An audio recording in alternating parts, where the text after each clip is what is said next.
last pick, Rubik. He loves that position 5 Rubik. It's a good Rubik game. I'm just a little worried that he dies as a position 5 because he's playing into like all these circles, arena, bit of malice, blood right. You have a Weaver that can scout you out in the back line, so it might be a bit difficult, but it's insanely good Rubik game. Like whether you're still blood right, stroke, mostly Firestorm and Spear. Like Firestorm, if you're playing 4 Rubik, if you get items, you're playing against the Underlord, I've seen Rubik be on top of the damage like boards. There's like you have a better Firestorm.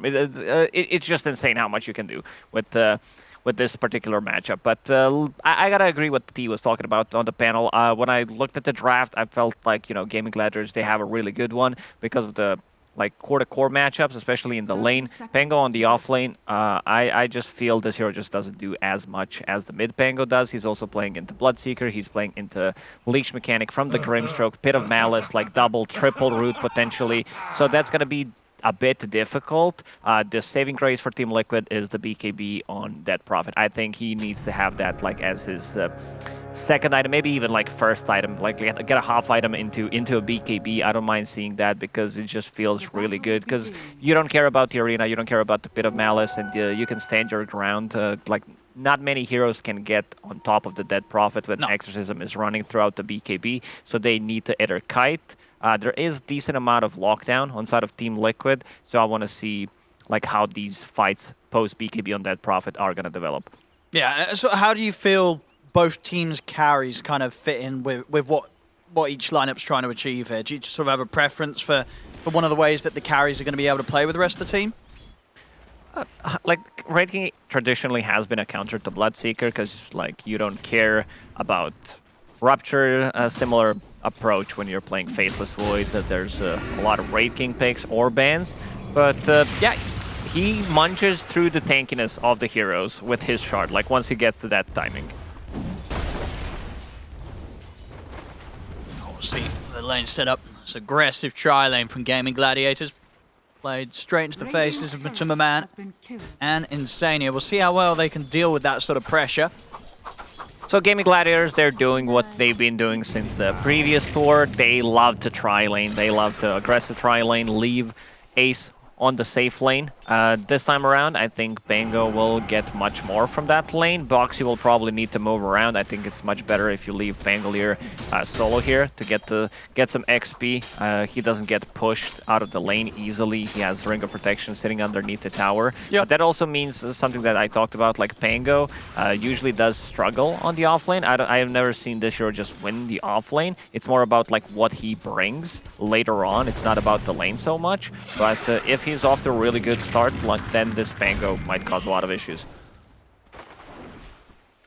Yeah, I mean, and as you said, sort of with Boxy sticking around there, do you think they'll find opportunities to sort of kill the Underlord, or does Ace just not care at all about these two heroes? It's not a setup.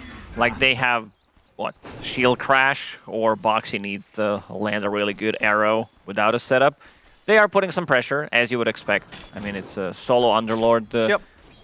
He uses Firestorm. A lot of those creeps are going to get denied as well. But the power is this triple lane on the bottom, because they do have kill potential once they hit level 2, and we can see them already playing extremely aggressive. Yeah, absolutely. Matu, each time taking a lot of damage from the two supports. They've got regen prepared for him. Let's have a salve in the lane.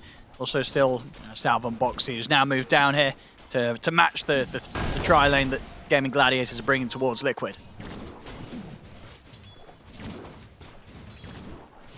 It's just a much stronger tri-lane from Gaming Gladiators, because what Team Liquid has is pretty much like single-oriented in terms of, okay, Raid King has a stun, Mirana arrow, that's all that she brings. Like, the only good thing in this tri-lane is pretty much the Fate Bolt. And if you look at the Gaming Gladiators, they do have the Swarm. If you connect that on 3 heroes, Bloodright, more heroes means more damage on Stroke of Fate, more value from the Inkswell. So I feel like they should be getting more from this bottom lane.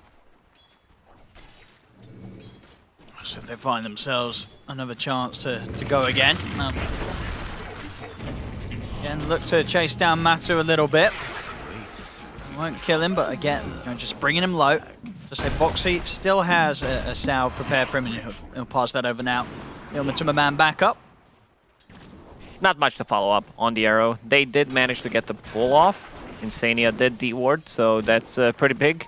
I think they should have been blocking, like the body blocking. They have two very good heroes to do that with, having a Grimstroke and Beaver. It's very hard for them to get close. There's always going to be some kind of a kill threat, and this is the big, like the best camp in the game to deny the whole creep wave, because the rally damage, like the creep wave just dies immediately.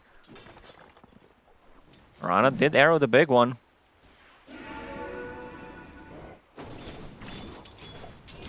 So as well, put a bit of a move over to the water rune. Tofu grabbing that bottom.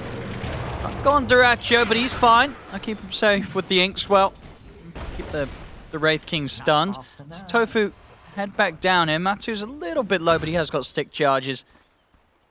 So unlikely to make any moves on them, but a good bit of a punch there from Liquid will allow them to get the creep wave back. That's his last leap. Oh. He's looking pretty dead. Yeah, the blood rises down. He'll put the stick charges. He's actually going to be able to live with that. Bloodseeker, he's zooming. He has a lot of move speed. They need to bring some extra healing salves. Insania does have one. Let's see if they can potentially cancel it. Tofu's not close. But yeah, this gives Bloodseeker more move speed, and you got to be careful about that. How's top lane doing? Ace. Where's he at? I can't find him. 22. For some reason, I couldn't find him. He's like too big of a model, too small of an icon. Yeah, it was pretty even for a long time, but now Ace is indeed starting to get just a little bit more out of this top lane than Zai. Of course, yeah, across the map, the biggest difference at the moment being this bottom lane.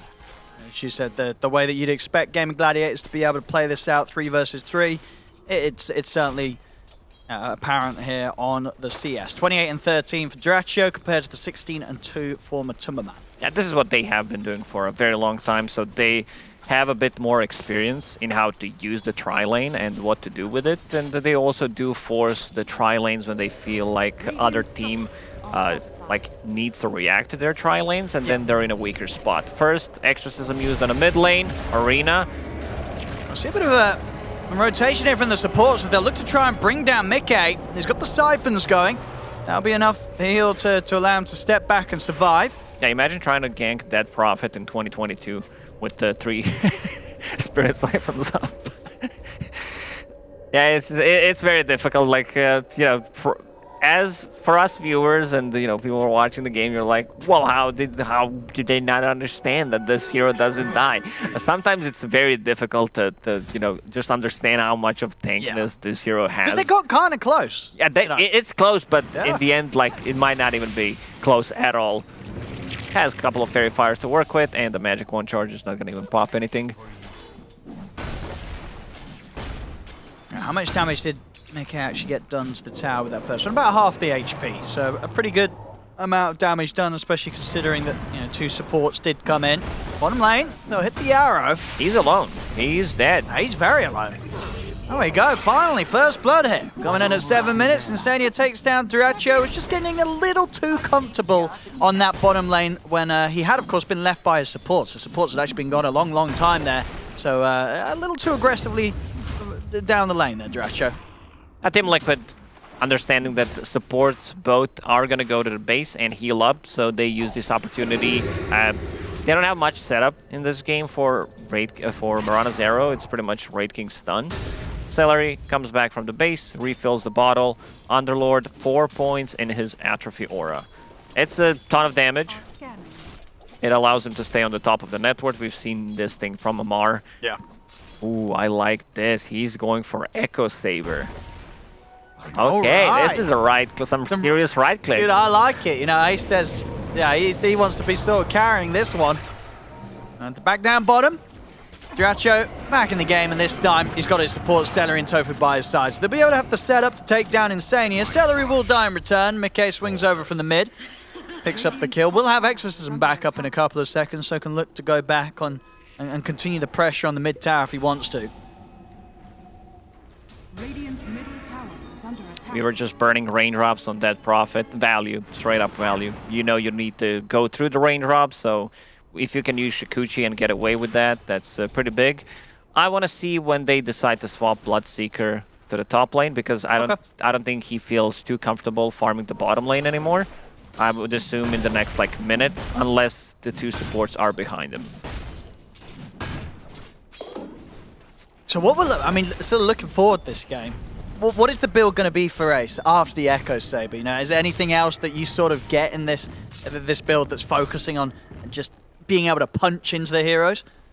I still love Road of Atos. I'm not an Underlord expert. I don't play the hero. I just find him very boring and very sluggish. So I just don't have much experience. But from what I've seen, it might just be a BKB second item. Ooh. They've got the setup. Have they got the damage? The Rolling Thunder, but Dracho, he'll TP over. Immediately turn towards Zai with the Rupture and the Blood Bright, but Zai's out to the side, he'll TP out. Doesn't want to mess around. Gaimin Gladiators, they'll be able to react, make sure that Ace stays safe. Quick trip. Exorcism is back up. Tower already half HP. Ace does have this cool new ability. I always forget the name, Fiend's Gate. The Fiend's Gate. Alright, there we go. Easy full HP and mana. Quick trip back to base. I thought it was a meme when it first came out. I definitely didn't think it's going to be that good. But yeah, I think it's actually an extremely strong ulti. Much better than what it was before. Back in the mid. Mickey is going to look to get another round of damage done to the Tier 1 tower, but Gaimin Gladiators, they'll turn up immediately and try and put a stop to it. Arena's out. Boom. Pushes Mickey away with the spear. He has to be a bit careful himself. Was getting low. Tofu's able to head over. Steal the arcane rune from underneath the noses of Mickey and Boxy. As Gaimin Gladiators once more will be able to keep that Tier 1 tower alive for another day. Yeah, a bit of a slower game. Like, we had a tri-lane, but Team Liquid didn't want to fight into a tri-lane. They understood, you know, we're much weaker, so they just farmed up Pango also farming up on the top lane. Love the itemization on Zai, having that Ring of Health just to have extra sustain, and also if you combine that with the Soul Ring, because this hero does consume a lot of mana, gives him a bit of extra tankiness, and allows him to spam his abilities. And also, he was having Chipped West, so even extra regeneration coming out from that. My man Zai, he's keeping both of those. Value, look at it. Oh, yeah. Okay, Oh, he no, stands back. It's the law. You first usage, whoever finds it. It's true. Finders keepers. Absolutely happens with all the actives. You know, you find an arcane ring, oh, I'll pop that before I send it back. Even to if base. you're full mana, like, yeah. you gotta do it. you got to get a use out of it, you know. How we're doing on the Maelstrom Dracho. About 500 gold off the Maelstrom. In terms of Matu's progression, he's got the armlet done. Went straight for the, just rushing it, of course, getting it complete. He'll now go back for the phase boots. Top lane, they'll look towards Zai. Make sure he's nice and deep behind the Tier 1 tower, and that will indeed put off Gaimin Gladiators from chasing any further, so Zai keeps his cool and he'll keep his life. It seems like Gaimin Gladiators, they do have a hard time finding the fights. Once Boom picks up the Blink Dagger on Mars, it's going to be much easier. That's what he's aiming for. He also does have a Tumbler toy. Sometimes that item just like straight up value. It's very easy to set things up. You don't expect it. One of the better ones might be my favorite Tier 1 item, just to be able to close the gap on certain heroes like Leshrac, where you need to like land a stun and allows you to chase people down with your ulti. Just feels good to have.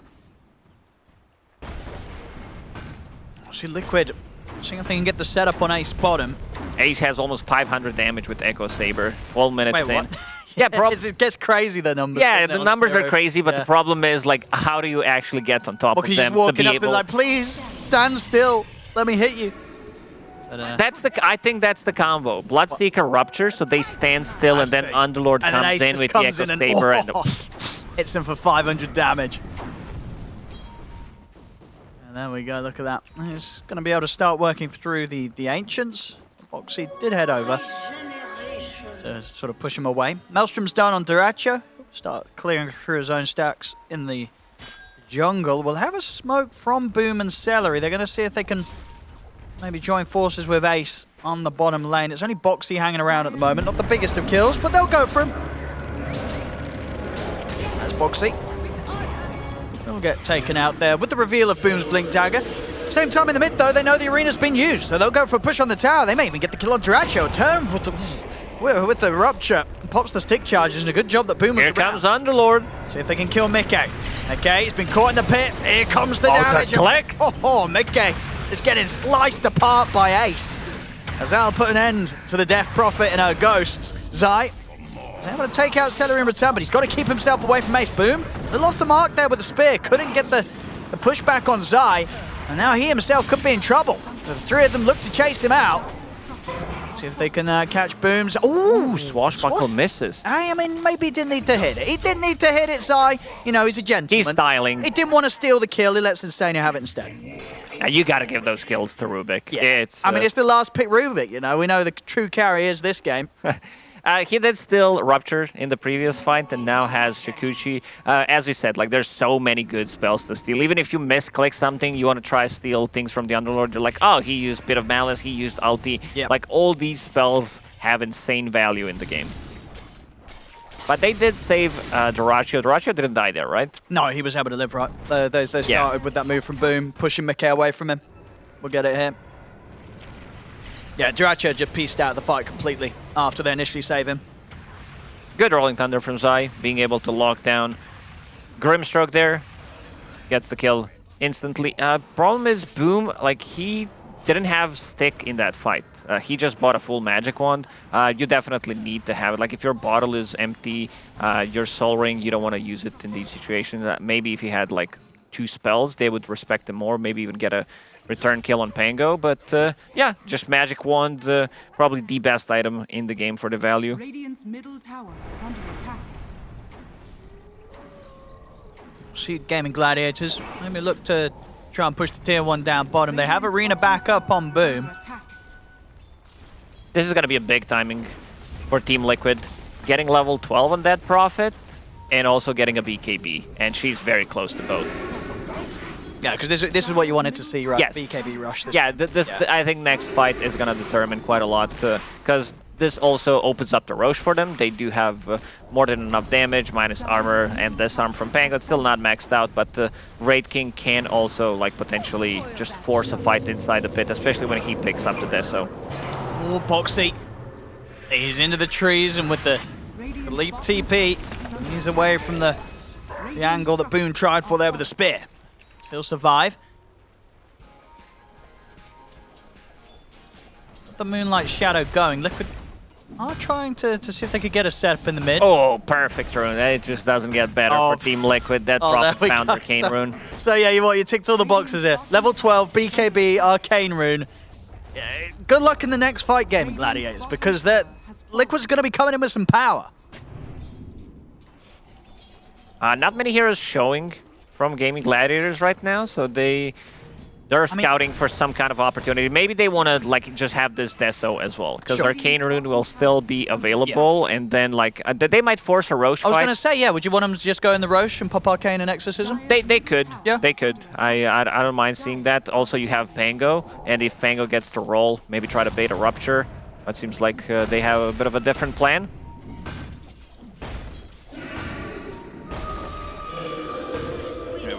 I'll use it for the tier 2 push. See what sort of reaction they get out of Gaming Gladiators.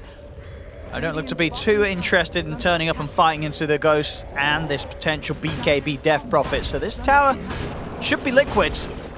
Nice and early here, 17 minutes in. See in the mid.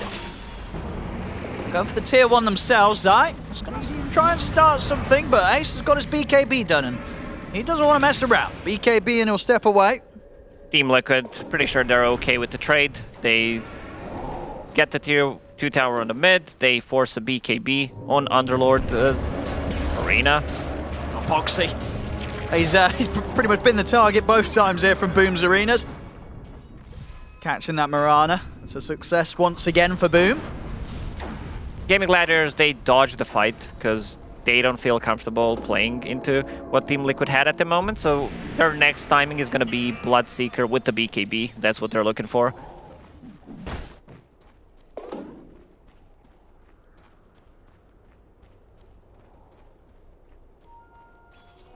Let's see if Liquid do want to try and make use of maybe that Roshan. 30 seconds and Mickey will be ready to roll once more with another round of the Exorcism. Also able to pick himself up the Nether Shore. Radiant's bottom tower is under Gaming attack. Gladiators. And next up for Ace, the Satanic. So really leaning into this full right-click survival build. It's very odd to see like different kind of builds. He's still very sluggish. 358 does have Quicksilver Amulet, and we can see Team Liquid going inside the pit with that Deso, with the Exo. Roshan already down to half HP. I mean, do you think Gaimin Gladiators? They might. I think they're just going for a wraparound. Yeah, I mean, Roshan's going down too quickly, though. So Gaimin Gladiators, they won't be able to interrupt this. Liquid, they finished the roast, they grabbed the Aegis on Mickey. The question now is if Gaimin Gladiators want to keep the fight going. Mickey's already on top of Celery. Celery's trying to run, but the Siphon will take him down. They'll look towards Mickey. They will take him out the once. Very quickly there with Duracho in on top of him. Ace, he's going to go for the Fiend Skate out, but he's not able to make it away in time. Roll over from Zai with the Thunder. They have the control on Duracho. Couldn't get the BKB off. Matumbaman. Seems like this fight is over. I think the plan for Gaimin Gladiators was they know that Exorcism needed to be used there, so they waited until like Exo is gonna expire and then take a fight. Because I don't think they care too much about Dead Prophets once the Exo is down. Still, in terms of execution, they managed to kill Grimstroke before the fight started, so he couldn't get any of the spells off. Pango did manage to get the roll off, and also Wraith King sitting in the front line. Still a bit too tanky. Yeah, we can see the Grimstroke just getting the silence, but it's more about him getting the second round of spells, another Inkswell on top of that, plus also using the Soul Catcher. Ace unfortunately wasn't able to get out. And you're right as well, a bit rough for Duracho, right? Didn't get the BKB off this fight. So, limited potential there towards the end of it. And, oh, he's got another one here on Mickey, did you see that? Oh yeah, that's just how it goes sometimes. Yeah, we've got another Last Arcane by Gaimin himself. Gaimin's favorite player, Mickey. Gaimin Gladiators. They're going to look to strike. See they can find. Oh, it's a good jump on Mickey. Wow, so can they burst Is that a replay? What? They're not able to burst him. They get the jump, but they couldn't get the kill. Duracho just dead again. Onesport didn't get his BKB off. I don't know if it would have made much of a difference there. Maybe he was dead anyway. But that was not the fight the Gaimin Gladiators were looking for. I actually thought that was a replay. They actually did the same thing, same exact spot. Well, maybe it was. No, it wasn't. No. It wasn't. Now this is live. Yeah. But that's rough. Didn't manage to burst him. They do have like this semi-combo with the Spear Rupture. Not as strong, but still feels very good. This is something that the panel talked about, and something that we mentioned is this BKB timing on the Dead Prophet. Like, how do they deal with that? If she gets the BKB off and Exo plus Spirit Siphon, she can just stand her ground. Like, I don't think many heroes want to get on top of her. Like Bloodseeker, he also, he does have a lot of armor, but still dies getting on top of her. Gosh. Definitely a bit of a hit back there for Gaimin Gladiators. There's sort of two fights back-to-back that they look towards, and Duracho's dying in them. Matu, he's having a great time on the other side of things. He's now 3k ahead of Duracho because of these poor fights that Gaimin Gladiators have found themselves in. Another kill for Matumbaman. He is having a very, very happy time here. Getting those stacks up on his Deso. See down bottom, Duracho will be able to commit him with the BKB, take out Zai. He's going to go for the TP out with the remainder of this BKB, and he'll be fine. So able to pick up a bit of action, but still, overall, Gaimin Gladiators losing objectives and map control here to the push of Liquid. Yeah, Liquid also getting levels from these kills. The Wraith King getting closer to his level 20, so does Dead Prophet.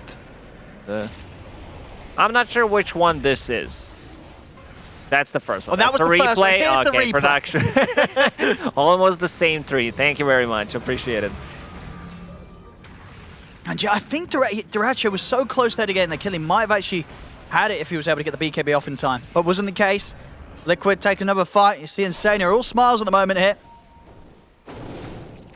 Wouldn't expect anything different. I mean, they're having a really good time in this game. Even though it says 1K, it just feels that Underlord, for his net worth, he just doesn't bring that much in terms of damage to it. Yeah, well, I sort of wonder how much physical damage he's been able to do to heroes this game. Would you imagine it's probably not that high? It's low. I mean, if he gets a couple of clicks, it's still pretty high because he has Echo Saber and he has Atrophy Aura stacks. But I would assume it's not that high. Yeah, it's pretty low. Yeah.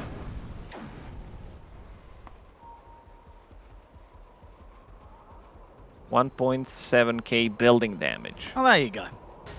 That's where the at least buildings can't run away from you. That's one way to look at it. They There ain't got- should be a they- spell that turns hero into a tower. I mean, we have a spell. It's Earth Spirit. It turns you into a statue. It's called Aghanim Scepter. Yeah, that'd be pretty hype. Monkey King, of course, can turn into a lot of things. Maybe he should make Mischief be so if a tower's gone, he can just turn into a tower. Be another one. Yeah, I don't know. It would be pretty easy to guess if you have like 2 tier 1 towers standing close to each other. You're like, Which one's the real one? who's here? How did this happen? Let's see what the next move from Gladiators is going to be there. Grouping up around the bottom for now. Drachi on his build is going to be going for the AC next. And how's Matu doing on his AC? He's, of course, a little bit further ahead on the AC progression. And Drachi understands like what needs to be built in this game. They're playing against Dead Prophet, physical damage. Same goes for Wraith King. Pango also does reduce their minus armor, so it's very easy, I would say. Zai, however, he also knows what his arch nemesis is in this game. So going for the Lincoln Sphere after finishing off the Fusel Blade. Is under attack. Radiant's bottom tower is under attack.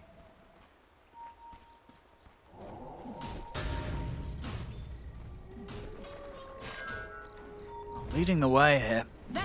Over towards the pit, but Liquid, they'll be the ones to smoke. Matu, he'll head straight in, and he's going to find Celery. A couple of hits, and Celery's gone. Very quickly able to take him down. The Fiend's Gate has been put out, but we'll see if anyone's going to head over. Mickey ruptured, but he'll hold his ground with the BKB. He's got the Ghost out as well. Draccio looking to commit him for the kill onto Mickey. Will get it. Draccio able to bring down the Death Prophet, but now his BKB comes to an end. The Ray Fire Blast there. Matthew Arrow. hits in, stun into Arrow. Draccio taken out. Celery has brought back. See if he's able to head over and turn this fight around. Matthew's getting very, very low, but he's got Reincarnation. So he'll be back for round 2. Liquid now look to chase down both Boom and Ace. They're both falling low. The Soulbind locks the two of them behind. The Celery tries to keep them held back away from his cause. Ace and Boom continue to watch from the side. Zai's getting low. Jump back in from Boom. Zai, he has to swashbuckle. He's still alive. He has a lot of bugs on top of him, but Zai will be able to get them out and take them down. Ace falls. Everybody dead on Gaming Gladiators. That's including, of course, the buyback from Celery. So 6 heroes going down effectively on the side of Gaming Gladiators. Liquid, they'll take another solid fight yet again. They were not ready with all 5 heroes. Like, first, Grimstroke dies immediately. He was in a bit of a weird spot. We can see everything, so it's very easy to say. Maybe he was expecting Team Liquid to go from a different approach, maybe strike from the west, but he was in the front lines. He dies, and then he buys back. Underlord uses Fiend's Gate near the Tier 2 tower to be able to connect with the team. Yep. Grimstroke buys back, comes with a TP, and comes back into the fight. Problem is, like, Wraith King does too much damage. Also, Bloodseeker's damage output is insane because of the shard, so he can lock onto a target and kill it. But the problem is, once his BKB is down, if there's a 1 Wraith King stun into Arrow, or just he gets disarmed, he doesn't have enough. Like, he doesn't have any way of dispelling things. Big item timing is going to be Tofu finishing off his Aghanim Scepter. We'll see here, this is what the two mans coming in. Oh, he actually didn't. Oh, he came back, I think. I think he came back and Well, he did go went back through up to the go back. portal. I was going to say it. Yeah, we can see the damage. Like, Bloodseeker, he deals insane amount of damage, and then 1 Wraith King stun into Arrow. Boom, try to get in front of the Arrow, but it was a bit too far away. We can still see, you know, Underlord, he also does quite a lot of damage, especially during the BKB timing, but once the BKB is down, he gets guided. There's going to be a very nice Arrow on Boom from Boxy from the bottom lane. He's going to snipe him immediately. Here we go. And gets arrowed. He gets the kill on Ace as well after that. Dies from the Firestorm burn. Oh, back in action here, Matu. He's in with the Matu has BKB. He's getting very low with the Rupture. They've taken him out once. Okay, BKB and the Ghost, they're out. Gaming Gladiators now having to step away from the Death Prophet. Ace is out with the BKB TP. Everybody else backs out of that. So Roshan is up. They can go inside the pit. They still have more than half duration on the EXO. So this is going to be a freebie. I'm not sure if Gaming Gladiators can fight this one. They don't have BKBs, and without BKBs, they just can't take this fight. So it's going to be Aegis plus a shard as well. Let's see who decides to pick it up. They're actually going to give Aegis to Wraith King. All right. Yeah, good luck killing Matu 3 times. It's going to be very, very tough, especially considering they haven't managed to kill him at all this game. 7-0-4 to my man's Wraith King. Proving to be quite the issue, especially, impressive considering the way that the game started with the lane setup. Oh, right into arrow. He bought it. He bought before he died, so gonna have it. Aghanim's is not as strong. Like, this Aghanim Scepter got nerfed so many times. It doesn't reduce cooldown anymore. Cast range got reduced over the time. So now with level 2, it's 40-second ability. Before it was 20 seconds, so you could rely on using it like 2 times. In a team fight, I think now your best chance is just to use it once. Lincoln Sphere done on Pango.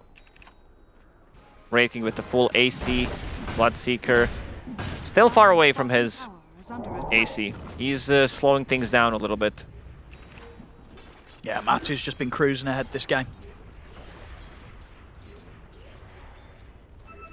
Maybe they can go for Zai. See them in with the setup. The roll-ups there into the Pango ult, and he is out at there, Zai. They couldn't get the catch on him. Quick reaction. I think knowing you play against the other E-gamers, you need to go for like Arena Spear combo, the one that is more difficult to execute, but I think you might need to risk it. Still try and find something with the smoke Gaming Gladiators. Maybe try and make advantage of the fact that there's no ult on Zai. When I say the other way is spear into Yeah. Arena, like use the spear first. See if they can go on Mickey. The lift is there. Ooh, thrown back into the arrow. Dratcher's in trouble. Very smoothly done there by Liquid yet again. As Gaming Gladiators, I mean, honestly, this match, goodbye celery. They just haven't been able to pick fights successfully. Pretty much every point in this mid-game onwards, each move that Gaming Gladiators have tried to make, Liquid's just shut them down completely. Pretty much. We talked about, people pretending that they're like Monkey King, that they're different heroes. I think Dota2 wanted to go inside the pit and pretend that he's Roche. There was literally nothing there, but yeah, they managed to get the Spirit Siphon off, the Fear Mechanic into lift, into a stun, and this just might be the game. Like, there's still a tier 2 tower on the bottom lane, but it feels very difficult for Gaming Gladiators to take this fight, and especially since it always feels like they're outnumbered. Every single time the fight starts, Team Liquid already locked into the one target and just killed it. Yeah, I think, honestly, I was sort of expecting a bit of a closer series, but this first game definitely seems like Gaming Gladiators are having quite the struggle against Liquid. Liquid making this one look pretty simple. I said Matu's just been going untouched the whole game, 8-0-4. Each and every time that they try and start a fight on Mickey just doesn't care whatsoever. He's a Death Prophet, he stands there, turns things around, and things just a little disjointed on Gaming Gladiators' side. They've not really been able to set up for kills or make the moves that they would have hoped for. And again, Ace, whilst as farmed as he is, just hasn't really been able to do too much. I mean, just 2-2-0 here. That's the problem with the hero. I don't know how to make this like itemization work. Feels very difficult. Other people tried it. Just never seems to be working, Maybe if he has, like, I don't know, S and Y to have a bit more attack speed, move speed, find something like spider legs that we see on Wraith King, which does allow them to maneuver in the fight a little bit more. Like, if they catch them inside the arena with potentially like double rupture, that could keep them in place, but still some of these heroes just fight back. Like Wraith King, Dead Prophet, Pango uses roll up. If he gets the ulti off, he doesn't care too much, and they're going for the one last push. There's still 20 seconds left on Aegis. Down there's the Ghost. Mickey, ready to lead the way. He's been ruptured. See Zai jumping on the back lines. Boom will commit forward. Tries to drop the combo onto Mickey, but Mickey's got the BKB off in time. They're focusing down Matuma Man, but they can't quite kill him that quickly at all. Matu finally drops, but they're so low on Gaimin Gladiators. Durancho's been silenced. He's dead. No buyback on him. Ace attempts to stand his ground, beating into Zai. They will bring down the Pango, but Zai buys back straight away to be able to get over and continue to join forces with the rest of Liquid to close this game up, as there's 3 heroes dead, no buybacks. There's the GG. Liquid, they'll take this game 1 of the best of 3, and it was a rough start to the series here for Gaimin Gladiators, Lacoste. It definitely was. And in this last fight, Insania did a lot of work. Like, he stole the Firestorm, stole the Pit of Malice as well on top of that.